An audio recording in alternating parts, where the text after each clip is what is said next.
Porções extraídas do jornal Árvore da Vida. O que Deus uniu. O casamento segundo a vontade de Deus. Erros fatais que cometeu o primeiro casal da Bíblia. Uma análise de Gênesis 3, parte 3. Estratégias destruidoras. 2. Todos os casais deveriam voltar ao capítulo 3 de Gênesis para analisar e aprender as lições nele contidas. Moisés, o escritor deste livro, fez questão de manter esse relato para que casais das eras que se seguiriam nunca esquecessem como tudo aconteceu.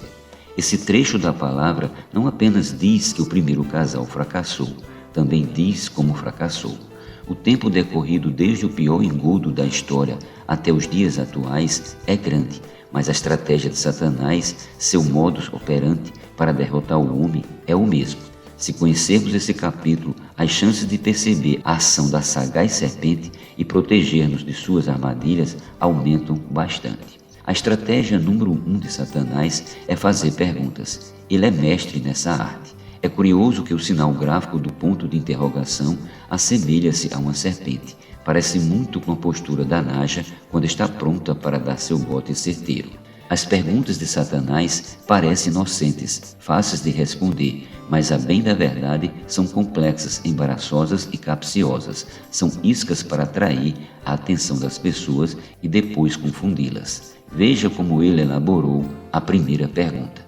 É assim que Deus disse: não comereis de toda a árvore do jardim? A própria estrutura da pergunta gera dúvida. Em vez de procurar o esposo e unir forças para enfrentar a serpente, Eva preferiu arriscar em responder.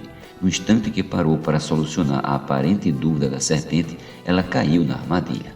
A resposta de Eva, de modo geral, estava certa, mas veio com um detalhe que Deus não disse. Vejamos. Do fruto das árvores do jardim podemos comer, mas do fruto da árvore que está no meio do jardim, disse Deus: dele não comereis, nem tocareis nele, para que não morrais. Versículos do 2 ao 3. Deus disse que morreriam se comesse, mas não falou, nem tocareis nele. Vê capítulo 2, versículo 17 de Gênesis. O saldo do diálogo foi positivo para a serpente, que conseguiu a atenção de Eva e achou brecha em sua resposta. De alguma maneira, a serpente percebeu insegurança na resposta de Eva e a explorou. Satanás sempre age assim. Quando temos certeza, ela faz perguntas para gerar dúvidas. Quando temos dúvidas, faz afirmações para gerar falsas certezas. Veja, então a serpente disse à mulher: é certo que não morrereis, porque Deus sabe que no dia em que dele comerdes, se vos abrirão os olhos, e como Deus sereis conhecedores do bem e do mal. Versículo 4. Nesse ponto do diálogo, a serpente controlava toda a situação. Carregada de dúvidas, Eva desejou ser como Deus, ter conhecimento. A serpente a fez sonhar com a grandeza. Ela realmente imaginou que Deus estivesse mentindo. Considerou que ele era mesquinho, impedindo que comesse do fruto que a deixaria no mesmo nível dele.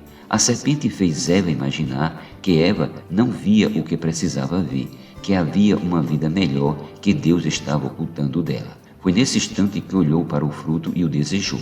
Quando tocou no fruto e percebeu que nada ocorreu, pode ter pensado: Deus de fato me enganou.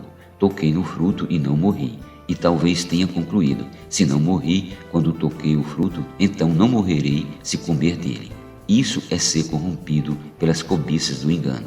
Vê Efésios capítulo 4, versículo 22. A dúvida de Eva, o pequeno acréscimo que fez a palavra de Deus, seu desejo e a convicção de que a serpente estava certa e Deus errado, cooperaram para seu ato desobediente e as terríveis consequências que cairiam sobre a humanidade.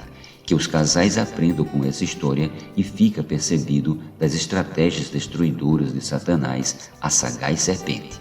Que Deus abençoe os casais.